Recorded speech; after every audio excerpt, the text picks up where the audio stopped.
Good afternoon, everyone. Welcome to the SkillsFuture Festival X Smart Nation 2022 webinar series organized by SkillsFuture Singapore and Smart Nation Office. Today's webinar, entitled Building the Right Content Marketing Strategy, is organized in partnership with NTUC LearningHub. I'm Phoebe, and I'll be your host for this session.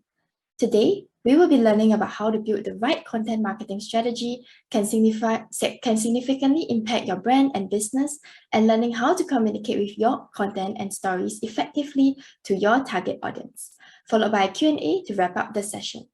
During the webinar, please feel free to type in your questions using the Q&A function at the bottom of the screen. The speakers will address them accordingly. Without further ado, let's welcome Wendy Vanessa Yew, Associate Trainer of NTUC LearningHub. Wendy, please. Thank you so much, Phoebe. Yes, a very good afternoon to all our friends right here. We're just marking at 12 p.m. right now. And thanks for taking your time off during this lunch time itself to kind of join us for this very special program itself that is brought to you by the Smart Nation series program. And this is going to be a day that we're going to go into deep dive into this thing called the content marketing. So just kind of flash out my screen right over here to kind of go through this program. So feel free to kind of ask any question that you have right here. And we're going to go through all these programs pretty much in this 1.5 to 2 hours time. So as you know that the whole I would say world is changing so much, especially right now. We're talking about the post-COVID world, and a lot of people are saying that Smart Nation is no longer something that is very far away. It's actually right now. And there was actually a joke that a lot of people are saying that companies have tried so hard to kind of drive digitalization in the company itself and including our daily life. But you know what? The main person that actually drives the whole company into digitalization right now is not the CTO, but it's also starting with C. It's called COVID. Okay, so that was actually a joke that a lot of people are talking about it, about how digitalization can move forward. And Smart Nation is really through this thing called the digital transformation, where how we can see digitalization content-wise, all the e-item, we call it e-webinar, e-zones, and those kind of things that actually can take place in the reality itself. Okay, so of course, in the SkillsFuture Festival, there's a lot of programs that is brought to you by SkillsFuture, and of course today itself is in conjunction with NTUC LearningHub, where we're going to talk about this thing called content marketing strategy. So marketing is already not a new word. A lot of people are saying that marketing is actually everywhere, which is true, because right now even things like Google and stuff like that, they are already a form of marketing. And a lot of people are saying that we shouldn't call this digital marketing as digital. It should be called marketing, because everything now is really a virtual copy, plus also at the same time, the physical copy is getting lesser and lesser in popularity in comparison to the digital world. Okay, so with that, let's do a quick introduction about myself. So Wendy here. So basically what happened is back in 2006, right, I actually was with Singapore Press Holding. So during that period of time, the government actually wanted to run a lot of digital program.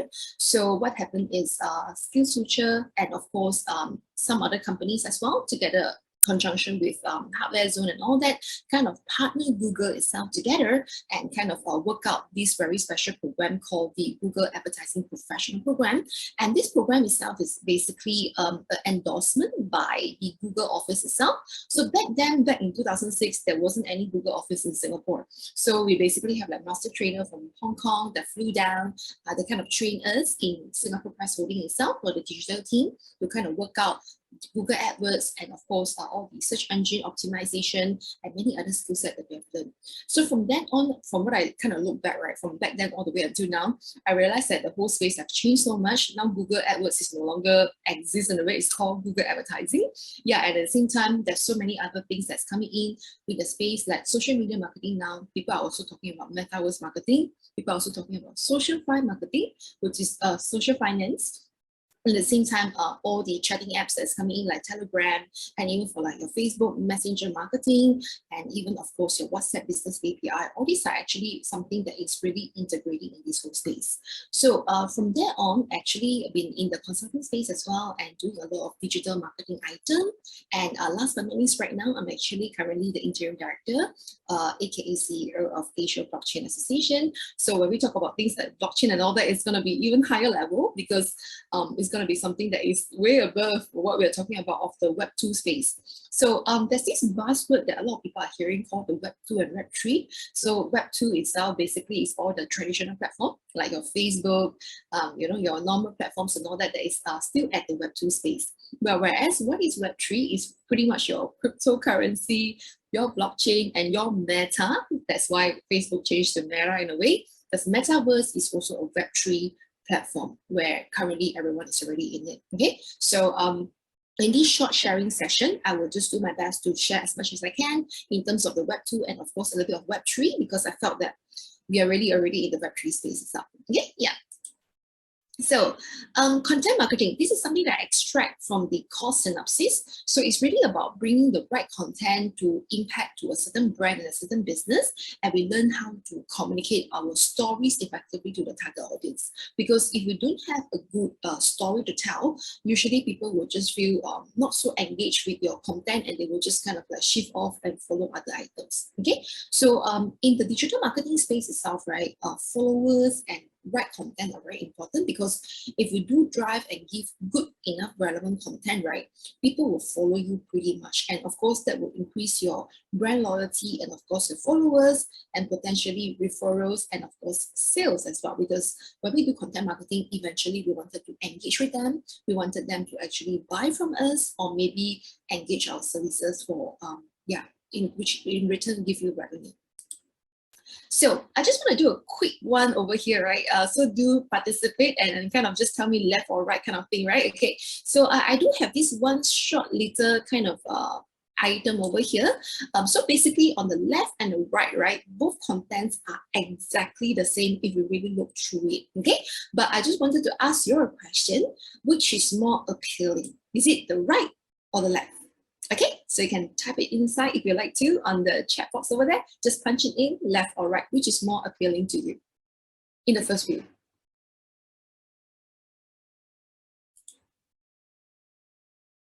Anyone?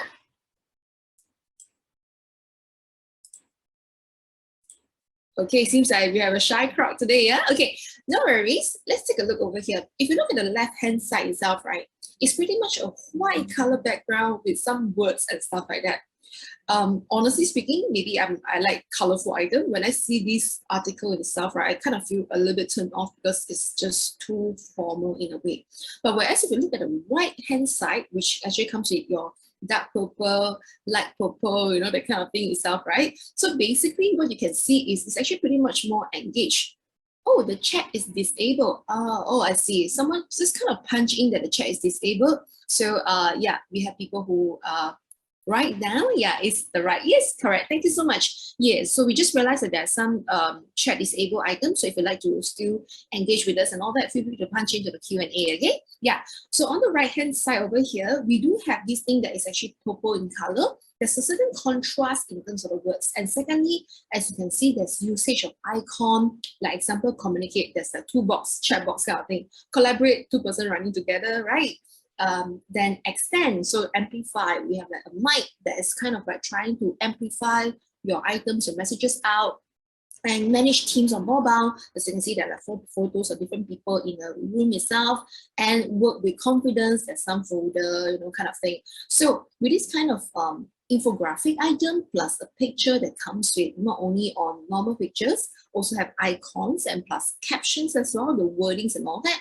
These actually give you a very good overview in terms of what teams can do. Okay, so if you really look through closely, what they're trying to market here is actually Microsoft Teams, so which is something like a Zoom version kind of thing. So it's the Microsoft version of Zoom.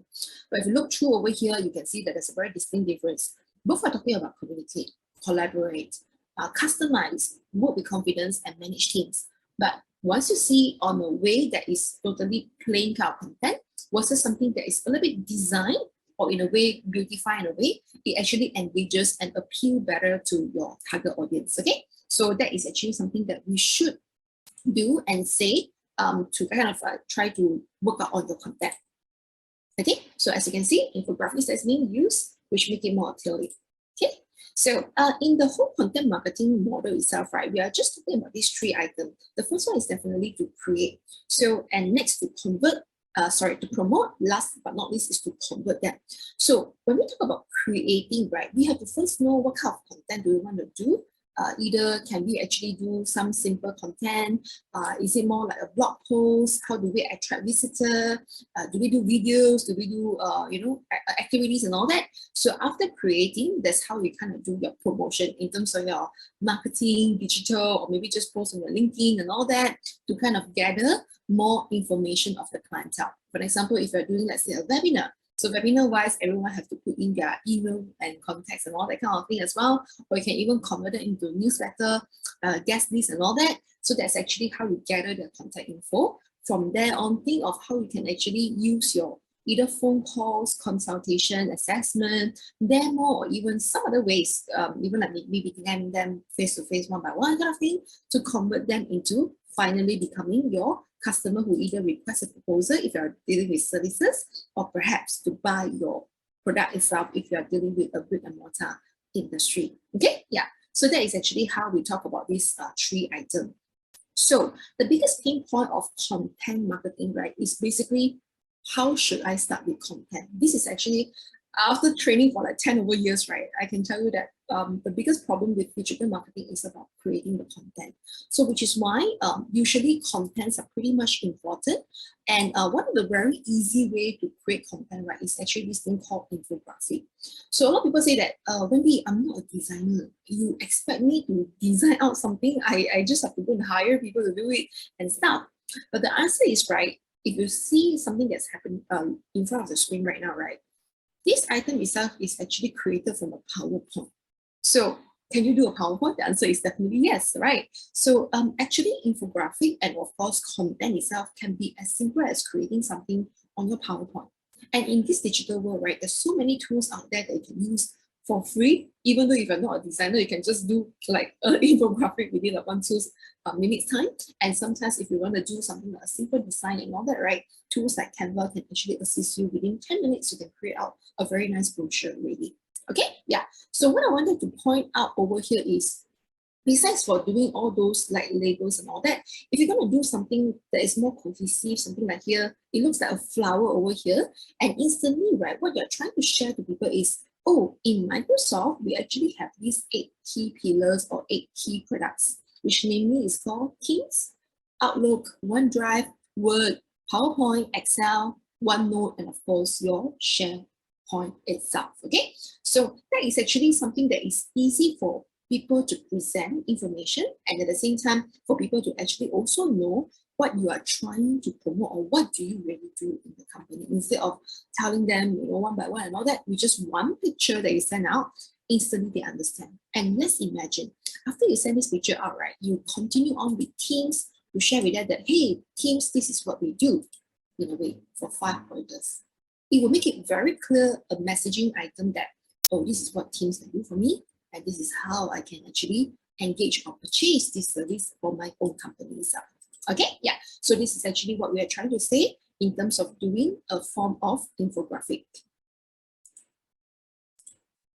So up next, what we're going to do over here is actually also to see how we can look into content can help drive a better data.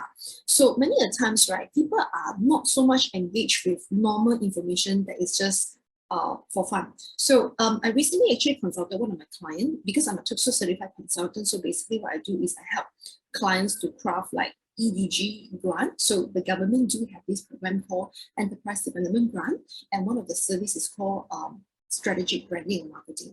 So one of my clients actually recently tried to apply for the grant itself.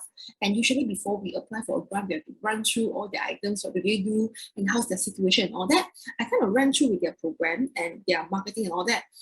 And you know what? I told them, they asked me one question, Wendy, why does my marketing doesn't work? You look at my designs are so nice, all my food are so nice. They are F&B, by the way. My food are so nice and all that already. How come no one still come and, you know, engage in our posts and all that? So I asked them one question. Will you like to follow a page that keep talking about their own food? And the answer is definitely no lah. Then I asked them the second question, follow-up question. Would you like a page to follow a page that not only talks about the restaurant's food, maybe talk about the processes of the food, talk about the ingredient of the food, secondly, talk about some facts and data about how the food can actually help you create your nutrition and stuff like that? And the answer is definitely the second one. Why? Because people are usually engaged with three types of content. The first one is something that's funny, because everyone loves very, very funny things. And for example, someone posts some funny videos, usually the engagement is very high. The second type of video or content that people really like to see is usually information that is important to them. For example, here, we talk about things like student bully, the facts and all that. Let's imagine if someone doing research about student bully, if someone doing facts and factual about, let's say, how roti prata can help you lose weight, for example, okay? So then you would be kind of engaged if you're really writing about a certain content about your food itself, how roti prata can even become a crepe and all that kind of thing. So people will feel that, hey, actually roti prata can make a crepe and all that. I don't have to go and spend money to do crepe. Maybe I can do that at my home to try out this very fusion type of Indian kind of Western kind of French cuisine in a way. So this kind of content will be something easy for people to know, and people like it because it's informative, okay? And the third type of content that people usually like is actually usually about a certain product that can give them a certain benefit to themselves, okay? So what do I say? So is basically, if you assume that you're trying to market a product that is related to, let's say, health and all that, you need factual item. So the factual item is no longer just about you, okay? Or maybe you say that, oh, my product is developed by ABC Hospital, blah, blah, blah, blah, blah, and all that.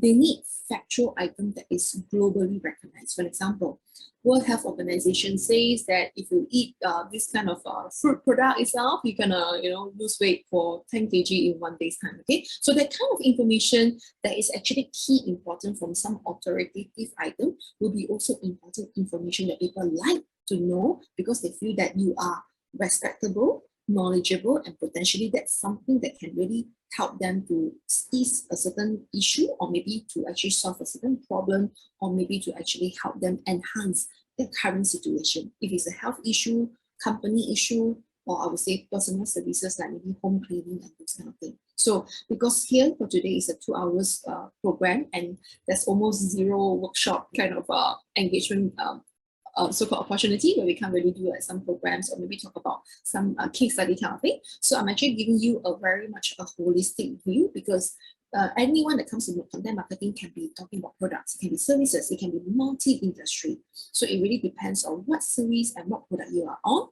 That's where how we can actually see content that's relevant to help your business. Okay, but nevertheless, long story short, infographics and all that is actually one of the easiest way to go. Okay, irregardless whatever product that you're trying to do and sell and all that, right? If you can do some infographic related item, it's easier for you to communicate your message. Similarly, like just now the Microsoft team, the white color one versus the purple color, instantly you know that actually communication is easier to be done through a more structured manner. Secondly, is visually effective. Definitely, I definitely love the purple ones. I can't take the plain white color thing because it's not so nice and it's aesthetically more appealing for the purple item itself. Okay, yeah. So that is actually how infographic can use to help you achieve these three goals.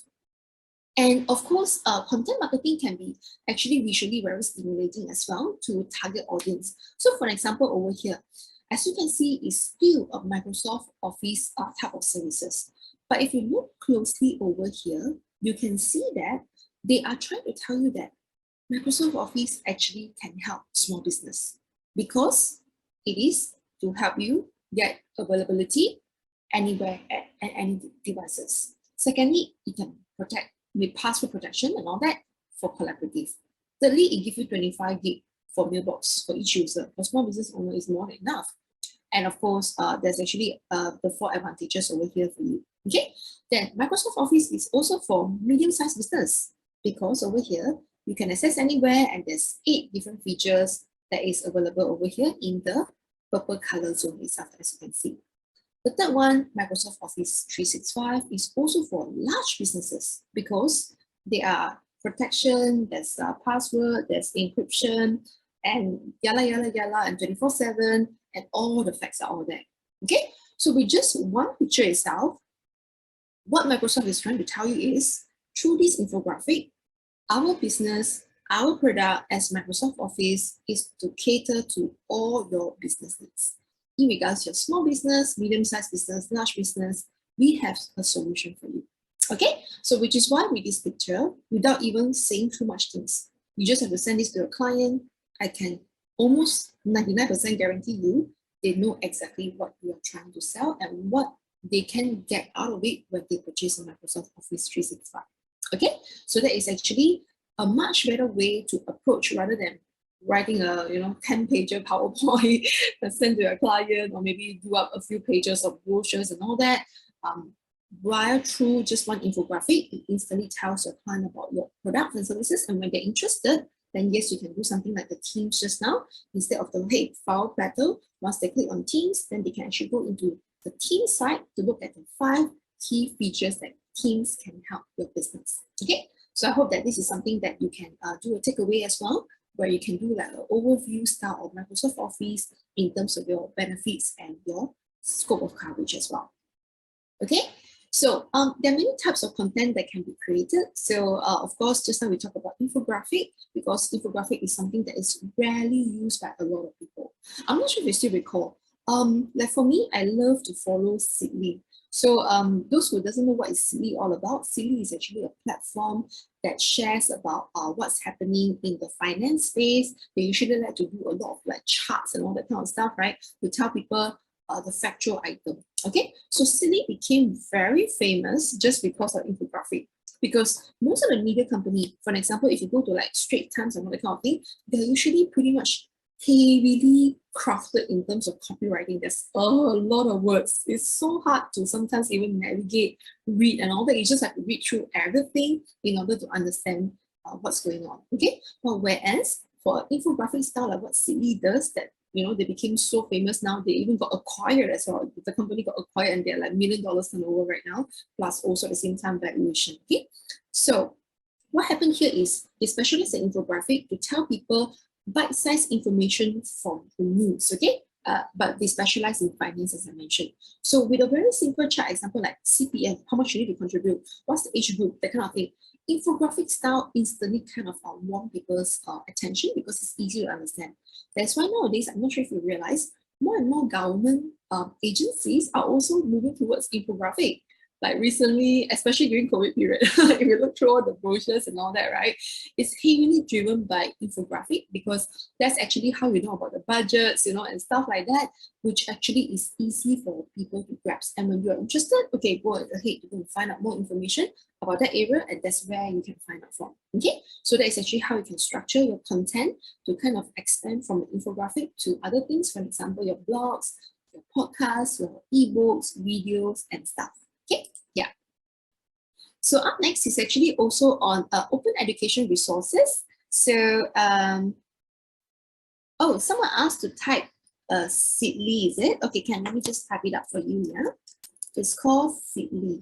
Actually, there are many others lah. Okay, so this is just one of the examples. So they specialize in finance, personal finance itself, like your insurance, investment, stocks, those kind of things. Okay, yeah. Because I deal with finance related items because of my background in blockchain and plus finance as well. So so basically right now, even in the blockchain space, digital asset, we're talking about things like how gold can become digitalized, how land can become digitalized and all that through the DeFi space, decentralized finance space. Okay, yeah. So let's come back to here. Content are easy to digest and share because as you can see, the picture you can just forward, okay? Also, it can be a link online that actually can be easily shared out to other people as well. Okay, yeah. Oh, someone says that don't see what I type, is it? I think it's to, oh, okay, apologies. Let me just type out one more time. Okay, here you go. Okay, yeah. All right. Okay, so someone asked that, is there the videos, yes, it's recorded. I think it's going to be on YouTube as well down the road, but later let the host itself kind of attend to that question, yeah? Okay, we'll revisit that question later.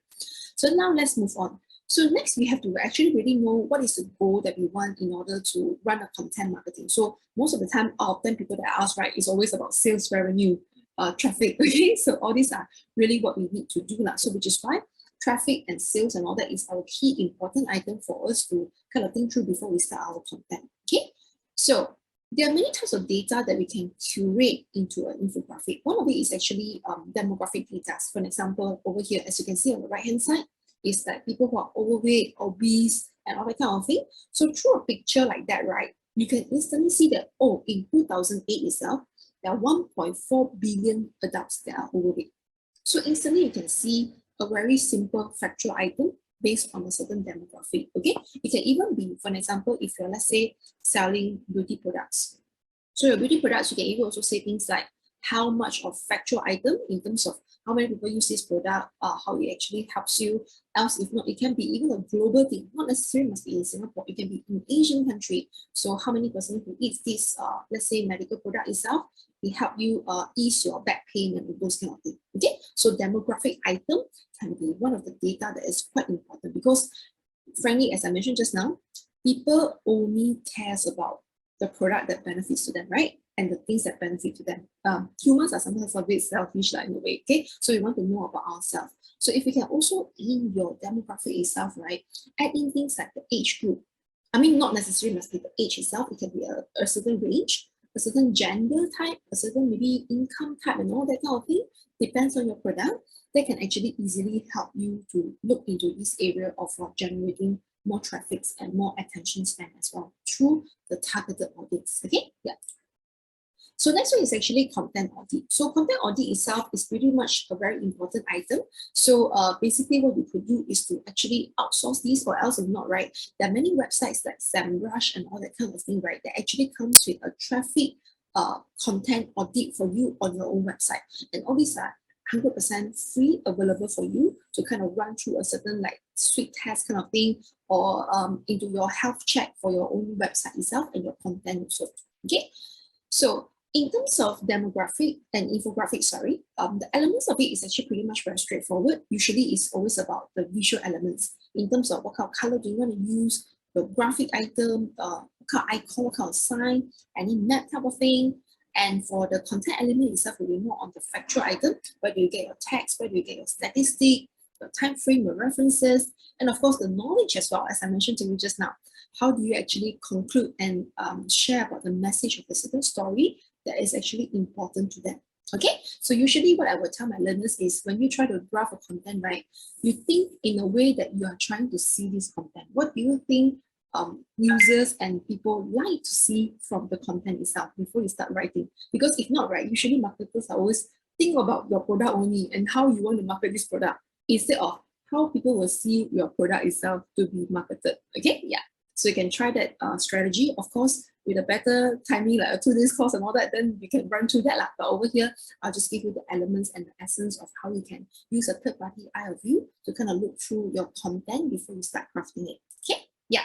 So nowadays, there are many contents that is all over the place. So I just wanted to share this thing called the link tree itself. Okay, so link tree is basically a platform that you can kind of put in all your links over there. Okay, so because usually people will have like, wow, my website lah, my white paper, my pitch deck, my Facebook, my LinkedIn, and yala. There's so many things. Okay, but nowadays a lot of people also like to use this thing called link tree, which I will do a quick sharing to showcase over here itself. Yeah, which Linktree can actually help you to streamline all your items in one pager itself. Okay, so this is something that you can do also. So some of the people that I know of, right, they like to place items on Linktree because every single time they do need to keep sending a new link. They will just tell that client, oh, come back to Linktree and see our new movement. So example, right now, you already put in your website, your testimonial, Twitter, Discord, Telegram, LinkedIn. For an example, now you have some news article that you wanted to share out. And it could be already on your LinkedIn, okay? And you can actually still share this out to your clients and all that to ask them to go in to view it. Or for an example, if you are having your corporate videos that you're trying to put out, of course, you might put it also on your website, but you want to put it as another standalone over here, you can actually send back the same link to the rest as well. So Linktree has been something that is pretty much very popular nowadays in the space to be used, especially now we have so many content, right? And plus at the same time, we got so many links, and how do you kind of like segregate everything out like in a notepad in a way? So Linktree is actually another option that you can consider to kind of consolidate all your content in one page. Okay, yeah. So up next, I wanted to share with you a case study over here. It's not so much of a case study, but it's actually a sample on how people are using webinar and to drive traffic, and of course, at the same time, to use things like infographic to kind of reshare and re-enhance what's the element of the discussion that have happened in a way. Okay, so as you know that just now, as I mentioned, I'm actually the interim CEO of Asia Blockchain Association. So we do work quite closely with multiple different associations as well, although we are Asia. But my background in the past, I used to come from Blockchain Association Singapore. Okay, so with that, you know, working with Singapore FinTech Association, SGTech, Singapore Business Federation, and all that are pretty much normal because TACs, Trade Association, and Chambers usually are pretty much closely knitted. Okay, so this is actually one of the sample that our so-called friends of different associations do.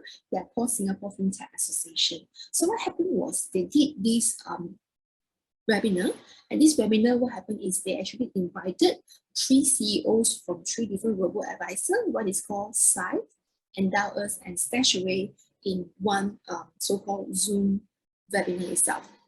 So this is actually the sample. And what happened is after the event, right, they basically did a recap of the event through an infographic style, which I quite like it in a way because I felt that it's pretty much engaging and not that many people use this kind of strategy before. Okay, so which is why I like to do a quick sharing over here to share with you on how they kind of did it.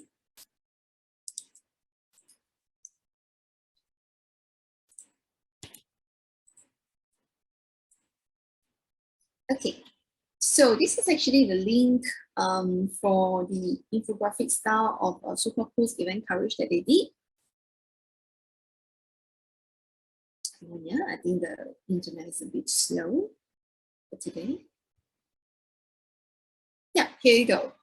So as you can see, right, after the event has ended, the webinar has ended. So what happened here is they kind of shared that, yeah, we have the 3 CEOs that joined the talk, and then they did some hashtagging, and then they kind of thank them and kind of say that if you have missed the event, or maybe if you have gone through the event as well, you'd like to do the key takeaway, this is all the key takeaway. So as you can see, right, even though, although it's actually in different photos, so there are like 4 different photos here. I think 5 different photos. So first one, second one, okay, third one, fourth one, fifth one, and sixth one. Okay, yeah. So there are in total 6 photos. And that is because instead of one whole infographic itself, they kind of break down into multiple. It's also okay. It's also a form of strategy for infographic. Just that because if you do understand the so-called linking itself, right?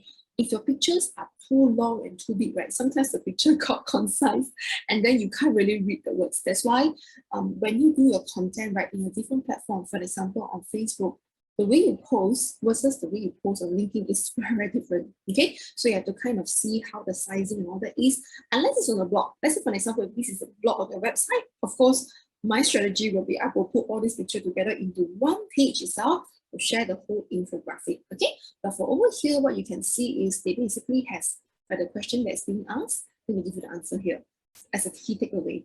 And the second one as well, they do something like that as well.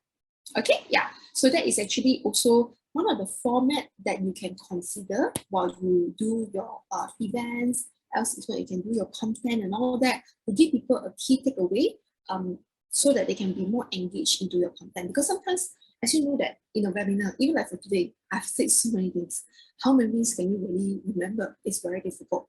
So if after the event, there's a post so-called event coverage in terms of infographic to recap the webinar, that is usually a very useful content for people who attended or people who miss it because, oh, I miss it. This is the key takeaway. Let me go and check it out.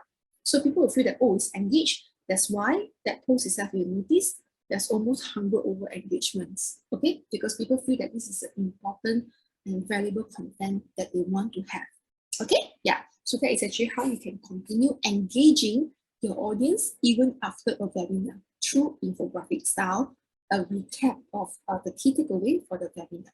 Okay, yeah. So yeah, we have shared that association works together pretty much a lot. So like just on Monday itself, we kind of hosted a few government officials from Indonesia because we're Asia Blockchain Association, right? And we kind of invited the Singapore FinTech Association together with us together as well.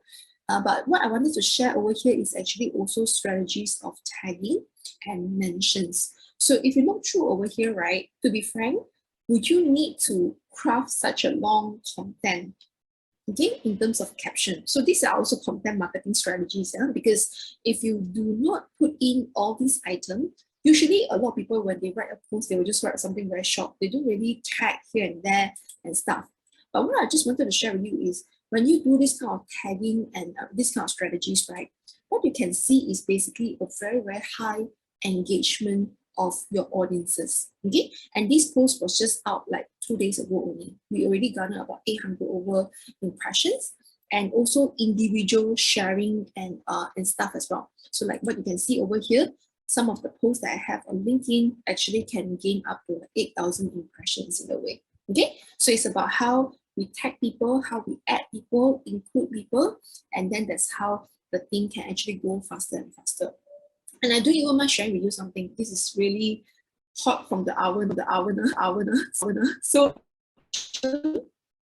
tonight I'm having dinner with Property Guru. They wanted to do something related to Web3, and how they got to know all these items is through LinkedIn, where they saw other people sharing and name mentions through other posts.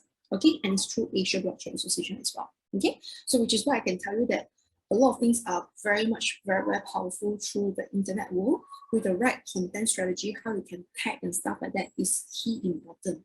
And just to share as well, the association that I'm currently with is actually just 2 months old.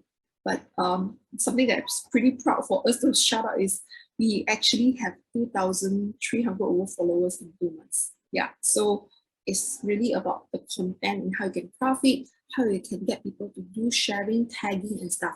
So most of the things that you see over here, right, especially for some of our posts, our sharing rate is actually very high because people feel that it's a relevant content. They want to share it out. They want people to know as well. That's how you get more and more people following and engaging into all your posts and stuff. Okay, yeah. And that applies to other places. It's not only LinkedIn, it can be your Facebook, Instagram, and whichever, okay? But just that because blockchain is more, I would say, either a Twitter type of thing, which is more all the NFT crypto people kind of stuff. Else, if not someone that is very, very formal, the enterprise blockchain people, that's usually very strong in the LinkedIn side of things, okay? So it depends on your business. You have to really craft out what type of social media do you want to be positioned at and how you want your content to go out. And that's where you can actually strive to get more audience participation. Okay, yeah. So statistical information and infographic is also something that is very much appreciated by people. And sometimes it can be nothing relevant to your industry. You can even also share things that is not relevant, but if it's an important and impactful item, usually people will appreciate the content itself. Okay, so let's say for example, I am dealing with, let's say, restaurant. Can I share something about diabetes? So let's say, for example, people who are obese, diabetes and all that, I can. But is that relevant to my restaurant? The answer is no. But why am I sharing obese, or why am I sharing about things like high blood pressure, diabetes and all that kind of stuff? Potentially, I wanted to relate those content back to myself, as in, let's say, for example, I'm a prata shop. I can tell people that on my pratas, the flour that I use are wheat flour. That's why it helps you cut down on diabetes or whichever. Okay? Or my shop itself, our teh tarik and all that actually has maybe less sugar. Or perhaps the sugar that we're using is what type of sugar. That's why we are pro diabetes, or maybe we help you kind of control your health situation. So that is actually how you can see what type of strategy that you like to position yourself in terms of marketing the content. It could be that this month, your focus strategies are more on health-related items. The following one, I would like to focus more on, let's say, a fusion cuisine. So example, like just now, as I mentioned to you, the French crepe that is roti prata made type. Yeah, so those are something that you can do. And this is a real client, by the way. So this real client really did it, and they actually do very well in their fusion pratas right now. So they even put like chocolate and some bananas on top of it. So it becomes like a Western kind of food instead of, it's like a French toast, but it's not an actual French toast. It's roti prata type of French toast, okay? So that is actually something that you can focus as well. So perhaps that's month 2's focus. Month 3 focus can be something else. It could be that you're running more on promotional drive kind of thing, but let's say you want to focus on catering related items. So month 3 you can look into how you can compare doing catering services, or potentially kind of focus into the catering products that you like to do through your third-party partners, like maybe Foodpanda and all that as well. Okay, yeah. So next is actually informational type of infographic. So yeah, as you can see over here, there's actually a lot of content about how water is healthy for you and stuff. So if you are someone that is actually selling water, then yes, this is actually a very important information. Assume you are a water filter company, or maybe you sell those like dining waters. I heard some brands out there nowadays, there's so many water filter companies, right? So if you're really doing that kind of services and all that, right? But information about water is health is actually very important also, because people will feel that, oh yeah, actually it's really water, is really health, and I should drink more because it will help me. Then when you try to sell them, oh, my Kangen water, or maybe my whatever dino water kind of thing is very good, my machine can help you purify whichever item. Plus, when they got to know that water is actually an important element for them, that's how they will actually be more bought in a way. Okay, so you can try to so-called like position and phrase your so-called marketing strategy as well. What type of content you want to go out first? And secondly, how do you want to approach them to kind of eventually close them as a customer? Okay, yeah. So those strategy is a bit hard for me to talk to it over here. So in the class itself, of course, with a small group setting, we can discuss further on strategies on how you can potentially position your so-called content and schedule your contents as well. Okay. Next is timeline type of infographic. So timeline is also pretty important as well, because that's actually how you could do and stuff. Okay, before I move on to timeline, I think there are one more question here. With respect to social media posts and impressions, figure more relevant to the number of likes, comments, and shares, i.e. impression figure are way higher than number of likes and shares and comments. Okay, I just wanted to attend to this question, yeah. So a lot of people are usually blind by how many people comment, like, or shares, okay? But impression is actually also very important. Why? Because not everyone likes to comment and say something. Okay, for an example, I will not name names, but if you really do follow Asian Blockchain Association's page later, you will see that mid of last month, we hosted 3 ministers in one day. So I'm not saying about ministers, yeah, but people who are in the government officials, some of them, they have zero social media. But some of them, they're very active in social media. And some of the government officials, for example, like recently we posted a group from Indonesia, right? And I did ask Pak, I say, Pak, why don't you have a social media and all that? And the things that I say that I don't like people to keep track of me. So my question to this attendee is, do you think these people will just see, or will they go and comment, like, and share? The answer is no, they will not, because they only want to receive content. They want to have zero interaction on anything to do with social media, or even anything else outside. Okay, so if you ask me which is more important, I would say that it's equally important. But as a marketer, I am actually also very much concerned about impression. Reason is because impression is because people see your content. If the person don't even see your content, you got zero impression, you got 100 likes, so what's the point, right? But if you have a lot of very high impression, if you look at it, some of my impressions are like between 3,000 to 8,000 or something, right? But my interactions are not that many. It's only like maybe 60, 80, 100, that kind of thing. But I get a lot of impression. So it means that my content are relevant to them, or they want to capo about my content, kind of thing. So either they like or don't like, or comment or don't comment, it doesn't really matter. To me, I feel that, especially because my style of content creations are usually driven very heavily in terms of what I want to convey my message about the association, or maybe my services and all that to the people. So if people do watch it and all that, I would say yes, it's good. Like, for example, just as I mentioned, the property guru personnel that I'm meeting tonight, right? So I can share with you that there's no engagement from the property guru person. Means the person has seen it and reached out, but there's no comment, like, share, nothing from that person itself. Okay, yeah, so I just wanted to give you this answer. Hopefully it kind of explain about impression versus your like, share, and comment and all that. Yeah. So let's come to hear this thing called timeline infographic. So timeline infographic is actually a layout type of thing for people to kind of know what flow are you trying to go. So it's something that is actually also important, which I use a lot in my PowerPoint slides. I usually like to, in my intro kit, company info, company profile, and all that, I like to use slides content because it gives people a very nice overview of what is this all about. Okay, yeah. So this is actually also another possibility of process infographic. So timeline process is slightly different, okay, in a way. So let me show you some example over here. This is actually the brochure that I used to use in the past to promote my so-called branding and marketing services for enterprise development grant itself, okay?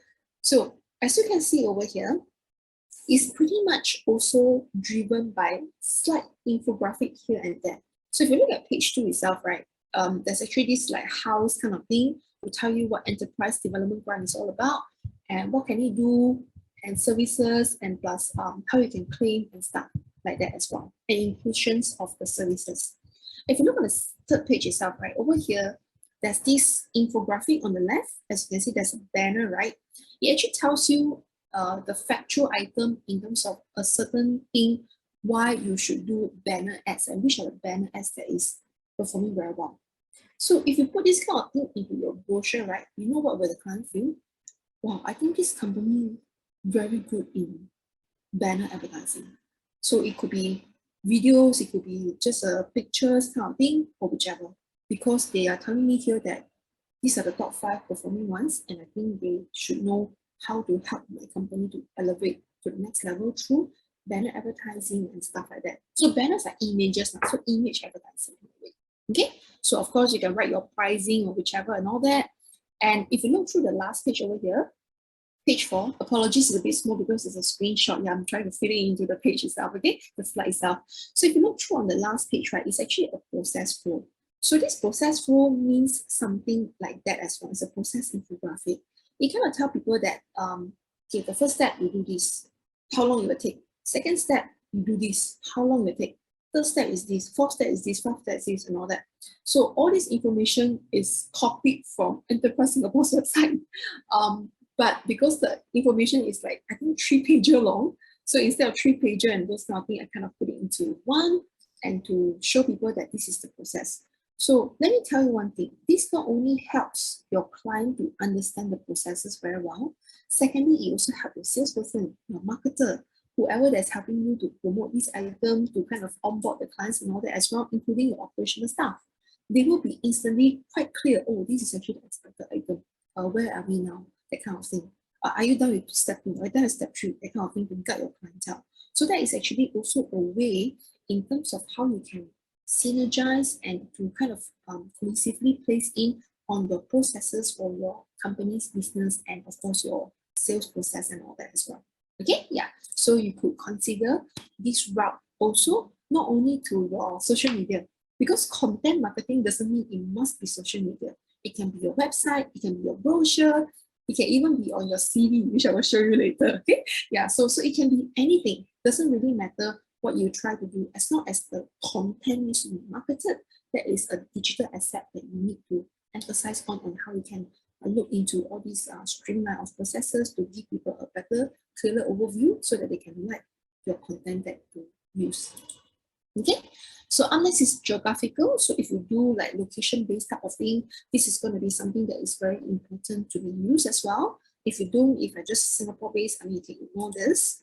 For us, we have to because we're Asia, right? So same thing goes, comparison chart. A lot of people love comparison.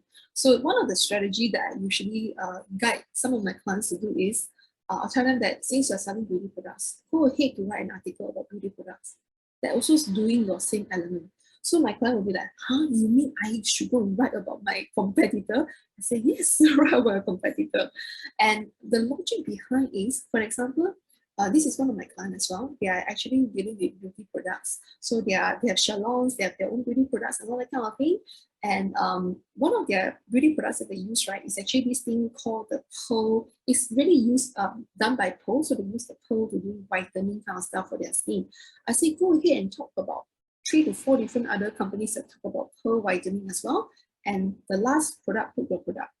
Then straight away, when she go and do these 5 products and do the key feature and all that, right, and to post out, right, guess what? There are about 3 inquiries on the same day that came to her.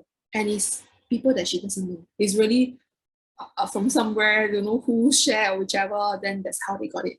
They are like, oh, I didn't know that your product actually can do this and this and this. So let me share with you one item. Some people might ask me that, Wendy, you still talk about other people's product, right? Isn't that wrong? The answer is no. What you're trying to do here is a very generic post about pearl-based whitening products. So you are doing a comparison of product A, product B, product C, product D, product E, but you're not condemning anyone. You're just trying to show them a certain chart itself. These are the 5 products available in Singapore that use pearl for whitening. This product A can do this, and these are the ingredients. This product A, B can do this, and these are the ingredients. And this is my last product. The product is this, and I can do this.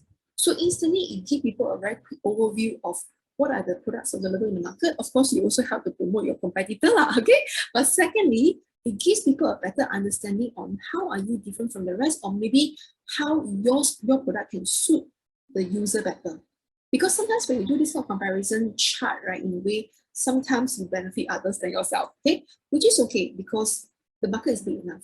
And for your information, when you share other people enough, right, let me tell you something, people will share about you as well. Really, I have seen this happening in the space. You talk about other products, right? Then other people also talk about you, okay? So that is actually like effect that will happen in the space as well. So we usually do encourage to also try out different strategies. Not only keep talking about a product, you can compare other people's product as well to kind of do out a certain infographic also. Okay, yeah. Things like family tree, if you do need in terms of like generation, because some people do like my product is 5th gen, 4th gen, whatever, right?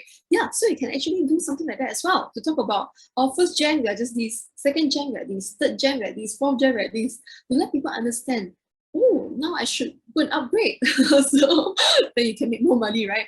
I should go and upgrade because the latest generation comes with all these items that I think I need as well. Okay, yeah. So this is actually also a potential way to kind of lure your customers to buy, or maybe to actually understand what are the key feature differences of different versions of your product. Assume you're an IT company, you're selling laptops and all that. You can do something along this line as well in terms of a so-called like generation tree. Okay, yeah. List infographic, yeah, so you can do something like that also. That is very attractive to kind of let people know about how your savings can help you and stuff. Okay, yeah. Yep, so I come to this part already, the CV. So as you can see, CVs are actually also possible to be used for something along this line. And somehow, yeah, I mean, I'm gonna be honest here, this slide itself is actually from NTUC, this page itself. But somehow the CV that I've done for myself, my profile, looks a bit identical to theirs, which was really a deja vu thing when I saw this, okay? So what happened was I also did the same. So this is not really a CV, it's more a profile infographic. So this is more a resume, it's a resume item. As you can see, the skill sets and all that kind of thing, right? So I did the same as well. Coincidentally, we are doing the same thing. Okay, so means we are on the right path, okay? Yeah, so I kind of did the capability chart in a way. I'm trying to tell people that if you want to look for digitalization, standardization, finance, human capital, and overseas expansion, look for me. But of course, my skill set is not that strong for overseas expansion, human capital, in comparison to my top 4, which is digitalization, standardization, and finance related item. Okay, so that's actually also how you could potentially use this form of like charts, bars, and all that into your profiling, because it's easier for people to read as well. Okay, in your resumes and all that. Okay, so next is actually about wireframing. So wireframing is actually a skill set that you can learn as well in the program that is offered by NTUC also. because when you do your content, you have to start to wireframe as well. Wireframing is like you pre-design it, you design it already, you pass it to either a designer, a postware developer to kind of help you, or else if not, it can be, let's say for example, with a book or maybe a course, you can pass it to a postware developer with a wireframe to get them to kind of help you design out the item. And for example, if you're trying to do a website, you can do a wireframe as well, get them to help you do out this item. So this is something that you will learn also in terms of wireframing. And you can actually also kind of see what are the storyboard that you're trying to do in your page itself, your website, or maybe your mobile app, depends on what you're trying to create, okay? Or even your content. So for example, they come to this content already, they click this page, then they go to where? If you recall just now, there's a flower, right, by Microsoft. So once the person click on Teams, T-E-A-M-S, it goes to the purple color item that shows you the 5 key features of Teams, the communicate and those kind of things, okay? So this is actually the process flow that you have to think through as well on how you can do up this storyboarding to lead your customers when they click on a certain item or maybe when they see a certain item, what kind of information do they get, okay? Yeah, that's why the actions are important as well, okay?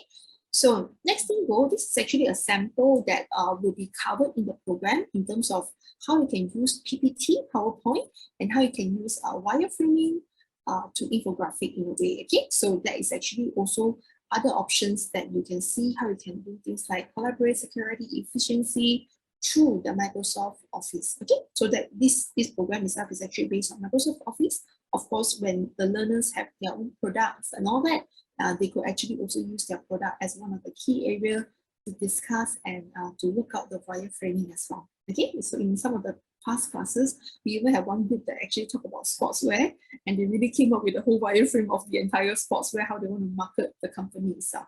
Okay, yeah, so it's a pretty interesting one that you can use instantly. Okay, so up next over here is actually some tools that you can actually use in real life as well. Some people will say that, I have to do video marketing. I don't like to show my face. My face is not pretty, not handsome, whichever.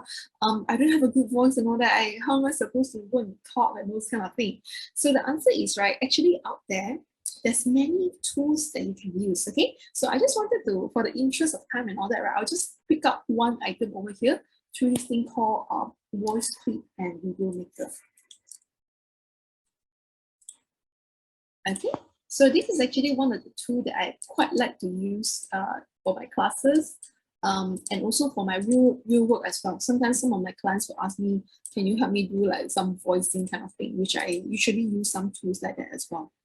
Okay, so this is actually a free text-to-speech software, right? They can use it online. Hang on a second, it's still loading. Yeah, so the good thing about here is basically you can change the person's voice with a different accent, which I pretty much like. So for an example, this is actually our course today. Welcome to Smart Nation Webinar Series 2022, SkillsFuture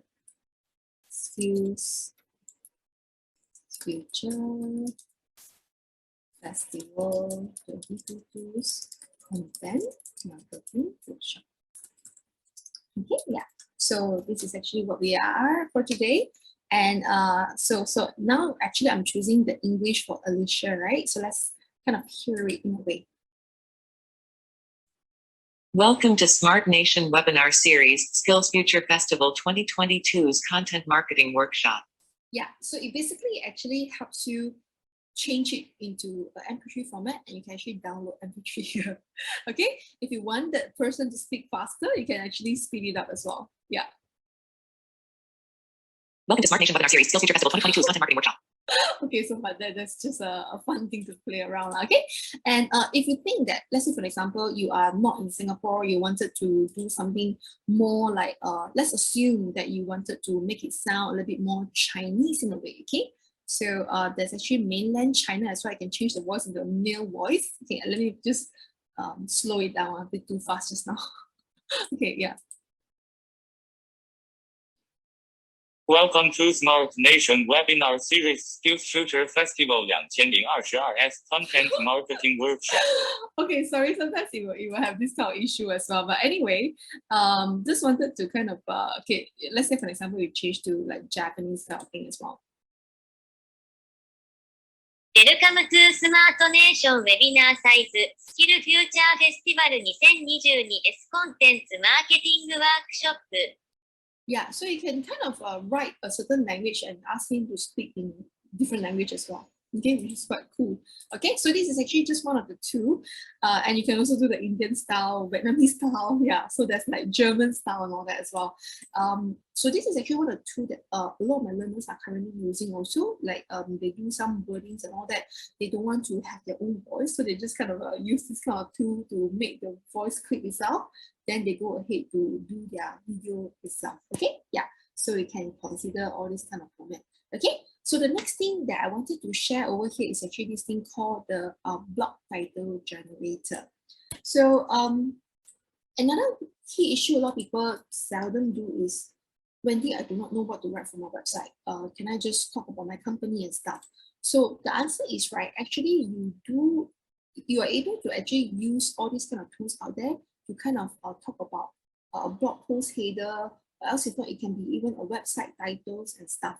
So let's say, for example, let's go back to pearl whitening, because just now I talked about pearl whitening, right? So if you really want to talk about pearl whitening cream, how are you able to generate a good blog titles and all that out there in the market? There's so many platforms. So this is just one of them, okay? And let's go ahead to generate the blog post title.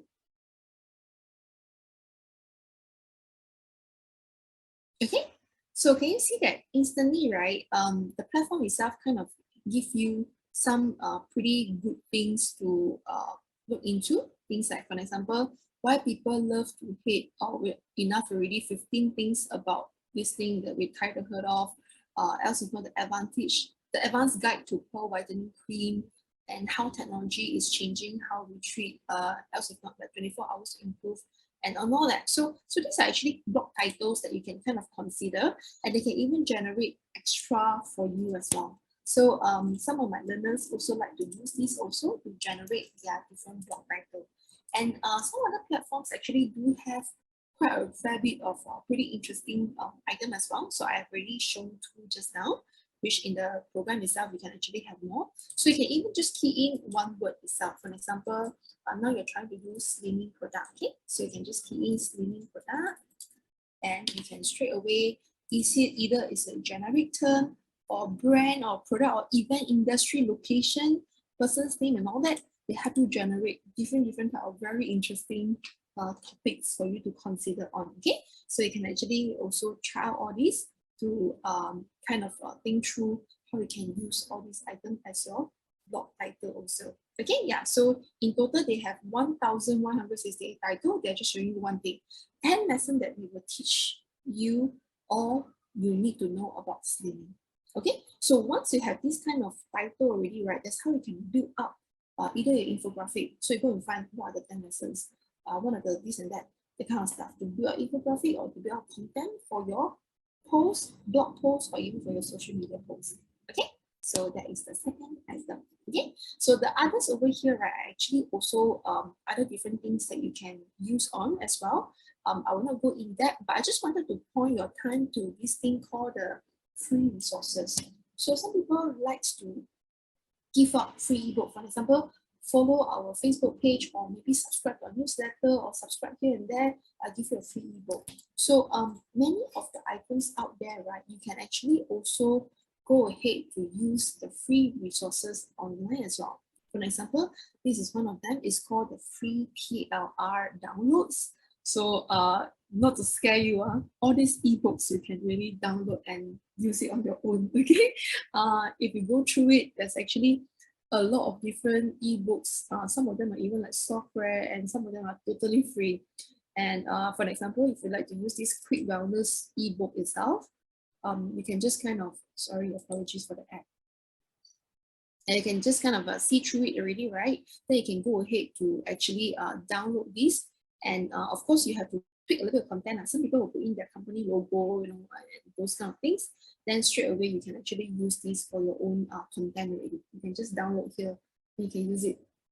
Yeah, I'm not joking. So a lot of learners in my class previously, they are asking, "Are you serious? So good?" The answer is yes. So there are actually a lot of resources out there that do have this kind of content, like either text to speech kind of thing, else if not free video. So after you do a text to speech, right, you put in the text to speech voice inside, then the free background video and all that, it can instantly become a video for you to market your own products and all that.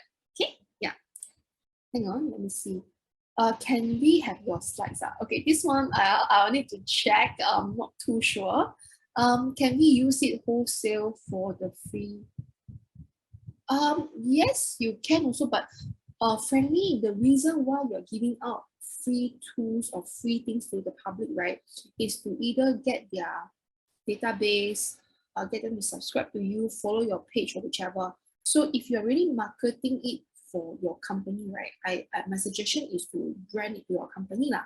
Unless you are just saying that I'm giving a free ebook of someone else's ebook, then come and like us or whichever or subscribe, and that kind of thing is fine. So it depends on how is your strategies and all that also. Okay, yeah.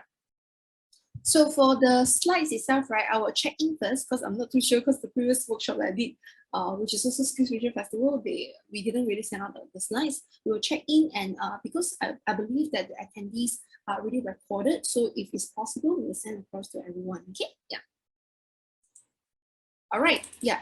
So next is the Google tool, but I'm not going to Google tool. I just wanted to point your time to this thing called Chrome itself. Okay, so Chrome actually do give you very good usages as well. Before I show you the Chrome, I just wanted to show you two different items here. So I have two browsers here, as you can see. The first one is actually my Firefox. Okay, the second one is my Chrome. So let's say right now I just do a simple Google search. Okay, my first search item is actually pearl whitening. Okay, yeah.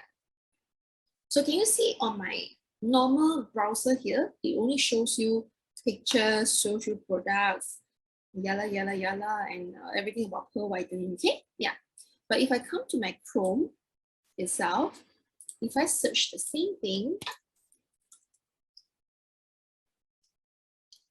okay,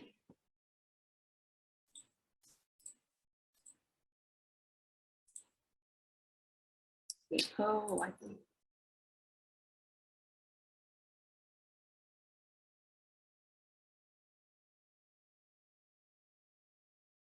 Okay, can you see that on my right hand bar, there's Uber suggest and everything coming up? Okay, if you've forgotten how it looks like, let me just put it side by side. Okay, I place it side by side so that you can see it easily. Yeah. Cool. Okay, so now it's side by side. Both are Google. Oops, let me just, yeah. So can you see that one of these come with this? Yeah, it has this long bar beside here. But whereas for this one, it doesn't come with anything else. It's just a one pager to show everything. Okay, yeah. So let me close this first. All right, let's come back to here. So the reason why I have what SEO difficulties, brand query, Uber suggest, SEO metrics, and long tail keywords, this kind of stuff, is because I have already inserted this thing called the Google plugin. So under Google plugin, you can do things like your keyword surfer, your Uber suggest, Chrome extensions, and all that. So once you have put in all this extension, Google can actually tell you, and all these tools can actually tell you how popular are all these keywords. How many people are using and searching that, and what is the cost per click for each one of them. And assume you are trying to write an article. So things like this, right? And things like this, right? Long tail keywords and all that are actually very good words that I can include into my article that I wanted to write, because these are things that people are searching for. Okay, so very simple. If you just go to your Google and you go to Google Chrome itself, instantly you're able to download all these items and put it into a plugin on your Google itself. When you search, then because now it's removed because I already installed it, right?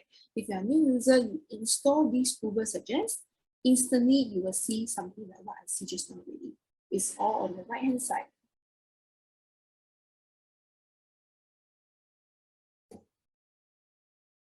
Yeah, all this is all on your right hand bar that you can kind of look into it and to kind of see what are the keywords that you should use in your article to create your content.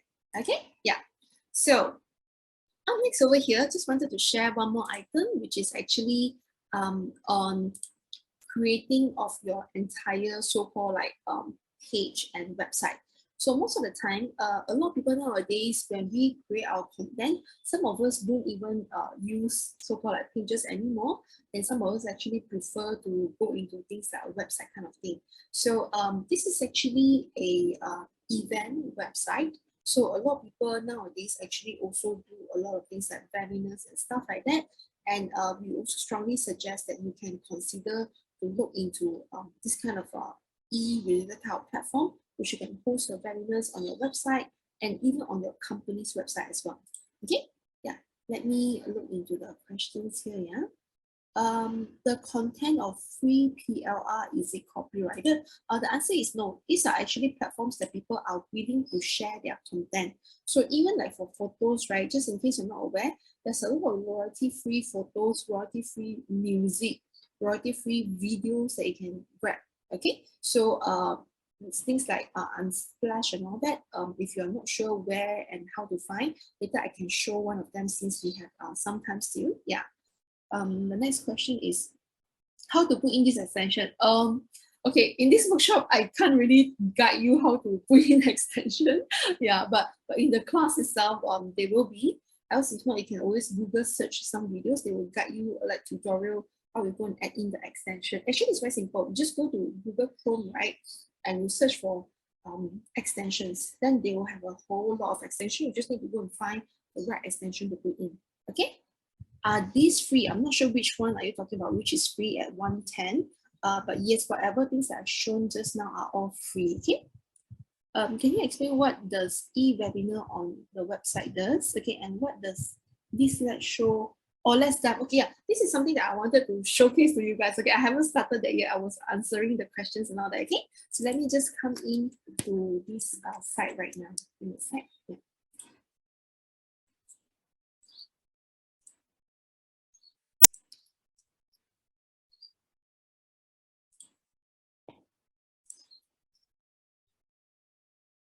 Oh, okay. I think they kind of took down this website already. It was still available yesterday, but I think now they kind of took it down. Okay, no worries. Let me kind of verbally share about this portal itself. Okay, so what happened is this is actually an event that was run back in February. So the company is called PFP. It's actually a financial advisory company, aka insurance company. So what happened is they actually run a one-day program. It's a virtual extravaganza. And what happened here is they actually did a very interactive webinar.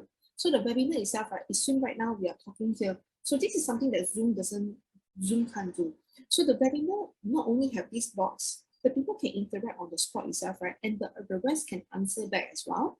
And on top of that, below here, there's all the slides and all the features and the things that people are talking about. And on top of that, whatever things I'm saying right now, right, it will actually have a transcript and can also do translation to other languages. I was so impressed with the pattern. Yeah, so it's not only show a slide, show your so-called like the so-called live event that is happening, plus also the chat box, plus translation tool and captions and all that kind of stuff. Okay, yeah. So that is something that is interesting. And the second one here, they have this thing called the lobby. Lobby means is something like your type of seminar and so-called conference area, and plus your exhibition booth where people can just go every single booth kind of thing to interact with the people. And inside, when you go into every single booth, they even have chat box and they have a real person over there. And then at the same time, you can kind of interact with them and win prizes, look at the videos. and stuff like that as well, and do lucky draw. They have a lucky spin for every single booth also. Okay, then next is the exhibition hall itself. The exhibition hall, actually, the people can really talk to each other. I pretty like this in a way, because example, you're really like walking in, so it's a little bit like a 3D kind of stuff. You can see yourself walking to the different booths, but on your laptop only lah. And when you walk past people, and they really have names, and these are like real people next to you, it's like avatar. So you can kind of like interact with them, talk to them, and through chat box, that kind of stuff. Yeah, so that was something that I experienced at the time, and I thought, wow, this is like a metaverse style of of so-called webinar already. You can actually kind of like talk to people and interact and stuff like that. And of course, the next 2 slides are mainly just their speakers and exhibitors. Okay, yeah. Let me attend to some questions. Are the Google plugins free? The answer is yes, it's free.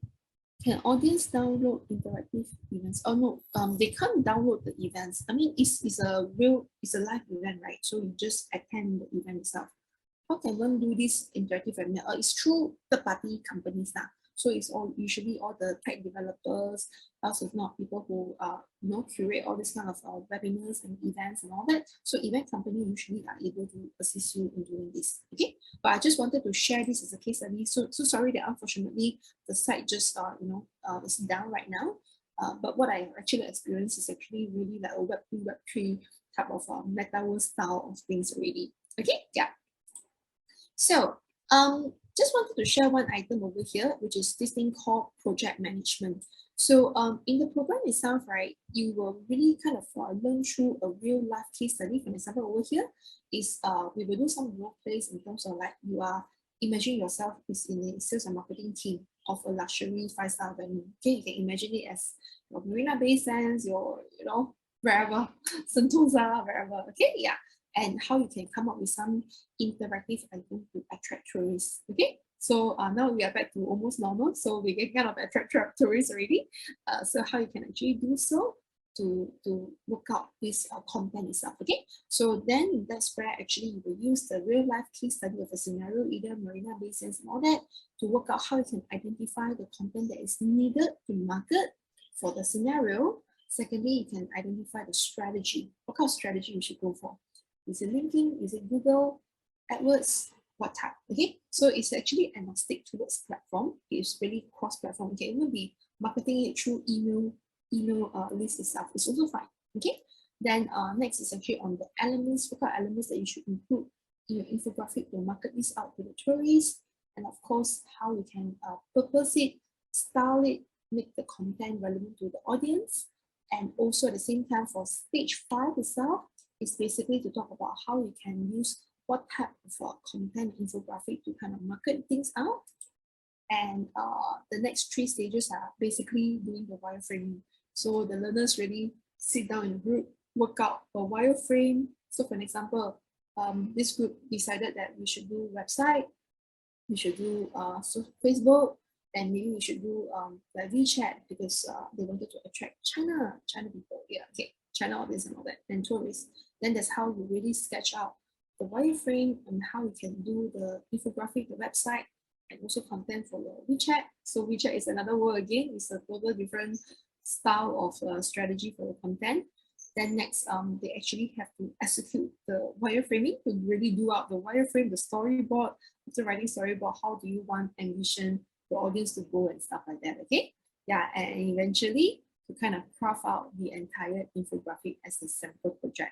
So end of the class, most learners will share out how they feel and want to market the project itself, which is at this case, some of them would say take this as Marina Bay Sands and all that.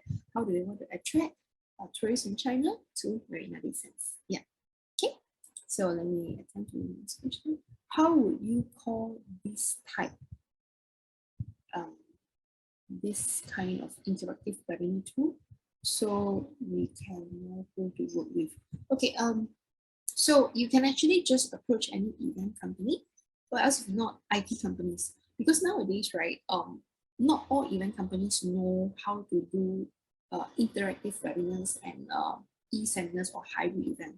So as you all know that pre-COVID, event industry is pretty much live events, right? There's very little online event kind of thing.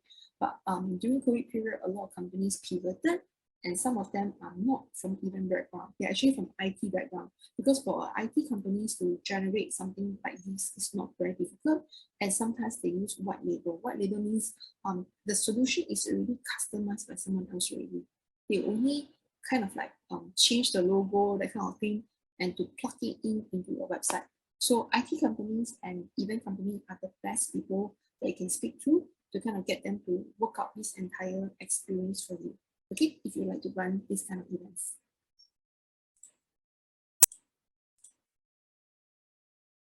Okay, all right, yeah. So actually that is actually all that I have to share.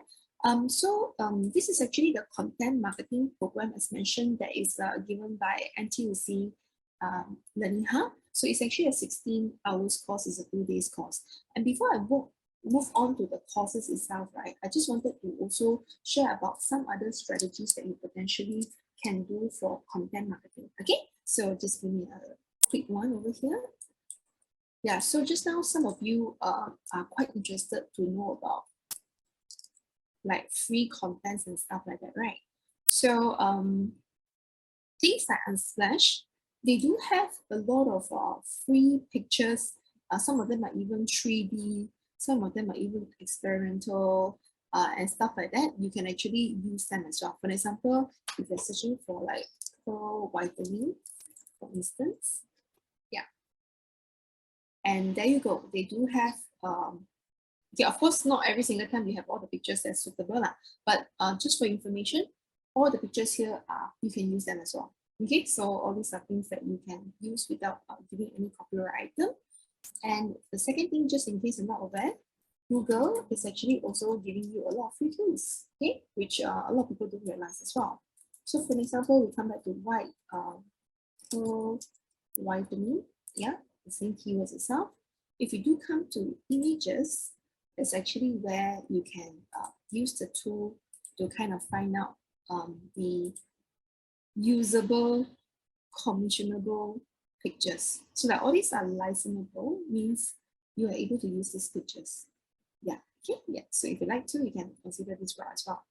Else, if not, in the program, we have tons of items for your content marketing. Okay, there's a lot of tools that we have that we can share. I'll just quickly run through because interest of time, it's impossible for me to share everything. So things like your image creation tool, your video creation tool, animation, infographic, screen capture, even mini creation, GIF creation, presentation creation. Okay, so I'll run through quickly, like for example, images. How do you use Adobe Spark? Some of these items as well. Canva, I think Canva everyone knows, but Canva is a pretty good tool for infographic also that I strongly suggest you to try it out. It's very easy to be used. Photo, image code and stuff. Okay, yeah. So let me just jump here and there because there's a lot, yeah. Okay, yeah. So like for here, if you go to the video tool itself, the video creation tools, yeah, then you can also see things like the 51 different type of tools here, okay, that we actually specially curated lah. Okay, yeah. Then you can also see the Google photo I've shared just now, Vinage, screen capture tool. That's actually also quite a fair bit of cloud app and all that. You can actually capture their videos and all that to use it for your other purpose, yeah. And even mini creation tool as well, yeah. So you can look into how you can do all this very cute item, yeah, kind of thing, which a lot of people like it, especially like the NFT guys, right? In the blockchain space, they really love this kind of things because it's something that is colorful and easy to be used like that. Okay, yeah. And even GIF as well. So you can do GIF through all this platform like EasyGIF. There's so many tools out there that you can kind of try it out. Okay, and slideshows. So slideshow actually, if you do use Canva, you can try out Canva. Also, if not, there are other places that you can do very nice slides also. So for example, right, some of my slides, I actually like to go to this thing called Slide Carnival. So if you do not know where to find, right, you can just ask Google. It will give you everything. Just say things like free slide templates. And they basically has all these samples of slides that you can use. But I do use a lot on Slide Carnival because I feel that it's actually easy for me to download and there's very little advertising. So that's why most of these things can be used in a way now. But some of the platforms they also have, but they have some advertising here and there to buy this and that, that kind of thing. Okay, so I just wanted to quickly show you our association slide that I use, one of these free tool online, right? To kind of did it up, which I thought still quite presentable lah. Okay, so with this, right, I kind of wanted to use this slide as a super like overall summary in a way on how infographic plus some of the elements can also be used in just a very simple thing, a slideshow. Okay, so this slide was actually created using the Slide Carnival that I downloaded as a template. So as you can see, it already comes in with a lot of all these items and features and all that we usually use as well. And one thing that I really kind of wanted you all to look into is actually doing up the flow charting type of thing. So like the flow charts, this is something a little bit similar like what we mentioned just now, like the timeline. So that when you have this kind of timeline style kind of thing, right, people will be able to kind of understand what you're trying to do. Oh, so if I come in as a volunteer, next step I can become an ambassador. Okay, and next I can become a family member. Next I can become a leadership. Okay, then you also give them a very clear roadmap as well. Also, this is actually the nomination period, the voting period, and when do we announce it, and how do you name it and stuff, and who are you looking for, that kind of thing. So it's a little bit more structured in a way. And lastly, very importantly, timeline. So this timeline thing, right, it looks good, right? But just to share with you, this is what I downloaded from Slide Carnival. If you see this thing, right, I'm not sure if you notice, it's very familiar. The template that I created and downloaded was this. Is this familiar? Actually, it's from here. So this is available inside the slide itself. I just downloaded, changed some of the content here and there, and that's where you can use this kind of roadmap style. That is exactly what we have shared just now in our course itself. Okay, and of course, remember location mapping? Just now we talked about location mapping and things like that. So instantly, people will know that, oh, this is actually where you want to go for the association itself. Okay, yeah. All right, let me attend to 2 more questions. For photo not from Aspesh, is there okay, the answer is no copyright required. So like example, just now the licensable means they are willing to license this out. But if people didn't license them, is you are still free to use. Okay, yeah, no copyright problem. All right, so just now I was on the slide itself. Okay, and let's continue on.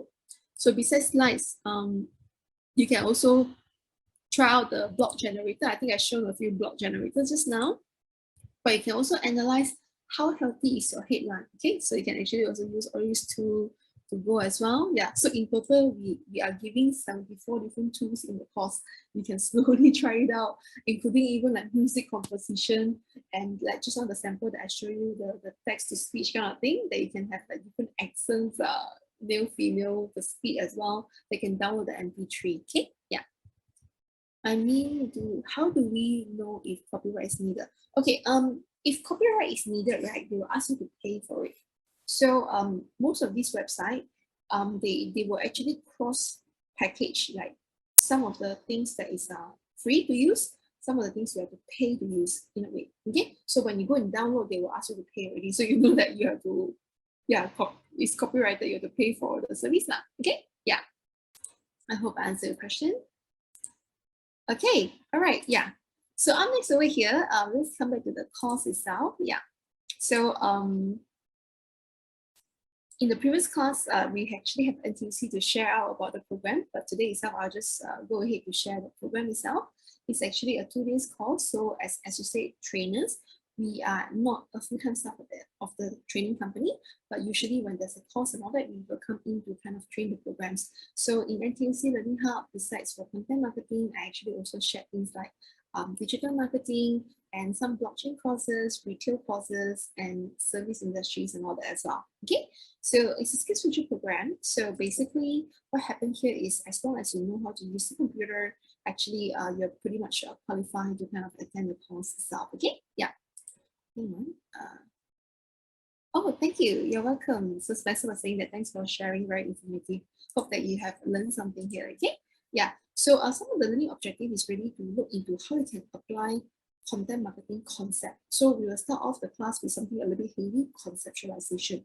So if you don't have a good concept, right, it's actually a little bit hard for you to travel. For example, being a new association like ABA, Asian Blockchain Association, we position ourselves very, very clear from day one. We are intergovernment, intercountry blockchain community for Web3. So instantly people know that, oh, this is what you are. I should come to you for this reason. And not to be here to both of each other, I can share with you that we are meeting Google next week and Google wants to collaborate APAC as well. So it's really about how you can create a good concept, believe through the good concept that you wanted to create, and people will just come and support the good cause itself, whichever thing that you do, even your products and all that as well. Okay. And next is identify the use of infographic. So what type of infographic to use, how you can use visual marketing tool, like just now the white color versus purple color, what color to choose, that kind of thing as a marketing strategy. Next is about using infographic to connect with other people. So I can create nice content and all that. And of course, the learning unit 4 is about how we can choose the style. What type of purpose is for it for this style of content? What type of content? What kind of audience? Okay, because like for example, if you're really selling property, so this is actually one of my learners as well. He is selling property courses, and he wanted to do one ad for all. I'm like, how are you able to do one ad for all? Your course is to teach people how to invest, and at the same time, you're also a property agent, you sell properties. But are you aware that people who buy property has maybe 3 different groups? One of them could be a new family owner, a new house owner that type that wanted to search for this property. Second type can be upgraded, people want to upgrade them. Third type can be people who wants to sell it for maybe potentially retirement and all that. So everyone has their own different needs. How can you use one content to feed everyone? It's almost impossible. People will just feel that, oh, it's just another ad. Why does it bother me? Versus, for example, if I'm someone that's retiring, and now I saw a property ad that tells me that, do you want to learn how to retire while you don't have to like sell your house or whichever? Okay, come up with a certain thing that suits the target audience that is retiring and wanting to sell the house. Then instantly people will feel that, oh, this is actually me. I really want to retire. I want to sell my house because I think I wanted to like either downgrade or whichever, or maybe stay with my kids and all that.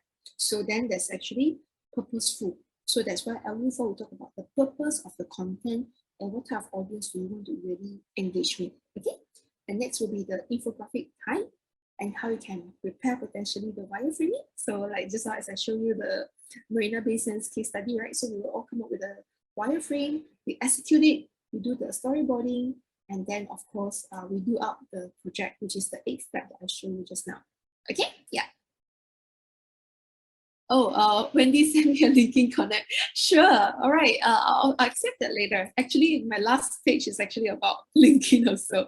Okay, so let's talk about criteria for funding. Of course, the best people to share this is NTUC LearningHub, but I'll just show you over here. So if you are really a company-sponsored personnel, I think the cost fee is 300-ish. And if you are individual, I think it's 300 plus for those that's 40 and above, okay? 40s and below will be 500-ish, okay? But feel free to contact NTUC LearningHub so that they can help you with the fundings and stuff like that, okay? Yeah. All right, so it's 16 hours program. And yeah, I come to actually my last page over here is actually, yeah, my email and my LinkedIn. So if you'd like to stay connected, you can feel free to do so. All right, so now I'll open the time to Q&A. So any questions that you all still have over here that I can attend to? Do you all want me to continue sharing something? Yeah, can. I'll just continue sharing then.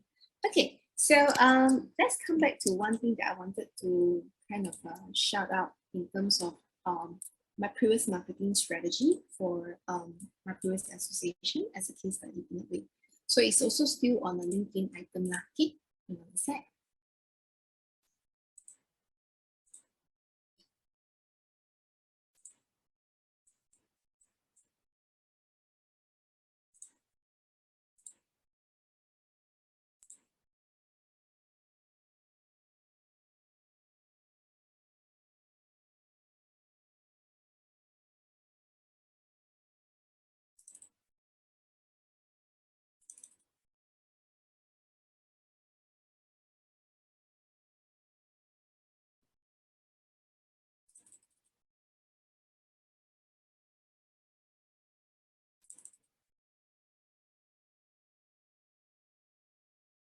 Okay, so just wanted to share this item over here about conceptualization in terms of before you start your posts and all that.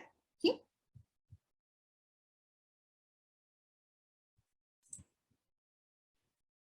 All right, so this is actually one of the programs that I did previously for the company itself. And what happened here is, what I did here is to actually talk about this thing called the International Women's Day. So we did a 5-day ideation and conceptualization before we started the content creation. So the reason why we took 5 days, actually we don't need so many days, is because, as you know, in association world, right, there's multiple stakeholders and you cannot make decisions yourself. You can only suggest already, someone will think through it. Maybe let's say the women's chapter, like for us, we do have a women's chapter. So the leader of the women's chapter will discuss among the subcommittee, then after that get some approval and they come back, okay? So what we did over here is we thought of, since it's blockchain association, right? Can we do something NFT style? So in case you're not sure what's NFT, NFT means non-fungible token. We wanted to do something related to NFT related item. NFTs are usually driven by very strong colored pictures and all that. Animated style type of thing as a photo collage with caption from the blockchainers, female blockchainers in a way. So we also talked through some of the things like what are the artistic direction that we should have. So I grabbed the ladies, sat down, hey, shall we do like connecting hearts? Should we do this? Should we do that? So we kind of like pitch the idea as a secretariat staff to them to kind of get their buy-in. So they bought in the idea, they quite like the connecting hearts and all that. Then we came up with the color tone as well. Do we do pink color or whichever and stuff like that? And do we actually, how do we conceptualize it? Okay, so after that, we kind of conceptualized already, we kind of published the post. And guess what? The post became the most engaged post within the past 30 days. Okay, and we also have the own media, earned media, and achievements as well. So own media means is actually from your own platform. Like so, like just now as I showed you, right? We have like, I have one of my posts have 8,000 over impression. Second one have 5,000 impression. So those are called your own platform. Okay. Earned media means someone did some engagement on your post, either they like, share, or whichever, and all that. Then that's how it get you more and more engagement itself. Because usually when people do a share out, they will have a lot of earned medias in terms of how many people continue engage on that post. And all the rest as well. Okay, as you can see, mine is the highest in a way. Okay, yeah. So this is actually how it is. And on top of that, you can actually also see that there's a lot of hit rate as well. So when the campaign runs well, right, it actually helps the entire page grow tremendously. Okay, so that is actually also something that is important for you also. So we did a comparison chart. For me, I like to compare around so that we can kind of improve, right? So what happened was we actually put down all 4 IT associations. So the blockchain ones, SGTech, FinTech Association, and Computer Society, we did like a comparison. As per 10 March itself, our photo collate style actually was the highest. We got like 81 engagement at the point of time compared to the rest during the International Women's Day. Okay, yeah, so it's really about concept. If you're interested, you can always go to that portal itself to go and find out. Anyway, as you can see over here, we have these connecting hearts, a few ladies into a heart. So all these are the women leaders of the blockchain industry. And if you look closely over here, right, because it's a bit small, a bit hard to read, right? The photos are not photo, got a bit edited to like a little bit animated, but it cannot be too animated because no matter what, this is the enterprise blockchain space. We are not like NFT in a way where you have like maybe some drunken monkeys ape, that kind of stuff, right? We need to be a little bit more formal, but make it still the NFT style that kind of also include the captions and everyone else of the women leaders. Okay, yeah, and because some of them are like very high level people like CEO level, and some of them like Visa card director level, we cannot make them like totally animated in a way lah. Yeah, so that's actually how we use this kind of concept. So which is why in the course itself, it will also kind of teach you through, remember just like I mentioned about concept. So the first day of the class is really about how you do your ideation, how come up with the concept before you do your content and also your artistic direction, then the color code, then eventually eventually to create your content itself. Okay, yeah. So I saw the whole stack right here. I'll pass the time back to Phoebe, but beforehand, I think there are some 4 questions, right?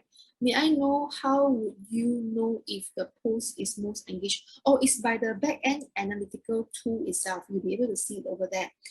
There's one more question. Are you associated with any BC? What is BC? Blockchain, is it?